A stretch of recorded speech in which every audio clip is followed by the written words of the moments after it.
Hi friends, welcome to our channel Sky PMC. இன்னைக்கு நம்ம பேச போற டாபிக் வந்து ரொம்ப இம்பார்ட்டன்ட் டாபிக்ங்க.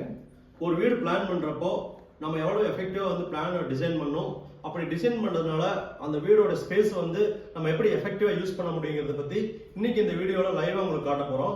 இந்த வீடியோ வந்து ஸ்கிப் பண்ணாம பாருங்க, அப்பதான் நாங்க பேசுற இந்த வீடியோ உங்களுக்கு வந்து கரெக்டா ரீச் ஆகும். ஸோ ஸ்கிப் பண்ணாம பாருங்க, வாங்க வீடியோக்குள்ள போகலாம்.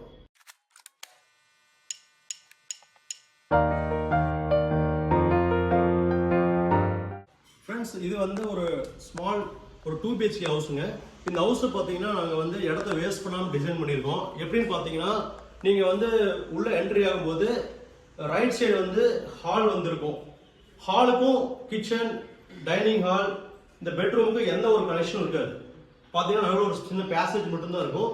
ஸோ இதனால வந்து உங்களுக்கு ஹால் வந்து எஃபெக்டிவா அந்த 16x16 ஸ்பேஸை வந்து நம்ம எஃபெக்டிவா யூஸ் பண்ணியிருக்கோம். ஸோ அதனால வந்து பர்ஃபெக்டா உங்களுடைய சோஃபா, உங்களுடைய அந்த லிவிங் ரூமோடைய எஃபெக்ட் வந்து நல்லா இருக்கும். கூட வந்து இந்த விண்டோலாம் பெரிய விண்டோவா போறப்போ நல்ல கிராஸ் வென்டிலேஷனா இருக்கும். நீங்க பாத்தீங்கன்னா இந்த விண்டோவுக்கும் ஆப்போசிட்ல பாத்தீங்கன்னா டைனிங் ஹாலோடைய விண்டோ பாத்தீங்கன்னா உங்களுக்கு கிராஸ் வென்டிலேஷன் நல்லா இருக்கும். ஸோ இது வந்து ஒரு ஸ்மால் 2 BHK ஹவுஸ். ஆனால் பிளானிங் நம்ம ப்ராப்பரா பண்ணதுனால உங்களுக்கு எந்த இடமுமே வேஸ்ட் ஆகாம ஒரு கிச்சன், ஒரு டைனிங் ஹால், ஒரு பூஜா ரூம், ஒரு 2 பெட்ரூம்ஸ் இதெல்லாமே வந்து ரொம்ப நீட்டா டிசைன் பண்ணியிருக்கோம்.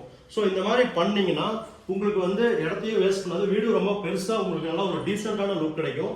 ஸோ இந்த வீடியோ பாருங்க, நீங்க உங்களுக்கு தெரியும் எவ்வளவு பர்ஃபெக்டா இருக்கு அப்படிங்கிறது. ஸோ இந்த வீடியோ பிடிச்சிருந்ததுன்னா நீங்க மறக்காம உங்க ஃப்ரெண்ட்ஸுக்கெல்லாம் ஷேர் பண்ணுங்க, கமெண்ட் பண்ணுங்க, லைக் பண்ணுங்க. அப்பதான் நாங்க போடுற வீடியோ உங்களுக்கு ரீச் ஆகும். இந்த வீடியோ உங்களுக்கு பிடிச்சிருந்ததுன்னா உங்க ஃப்ரெண்ட்ஸ் மறுபடியும் ஷேர் பண்ணுங்க. ரொம்ப தேங்க்ஸ்.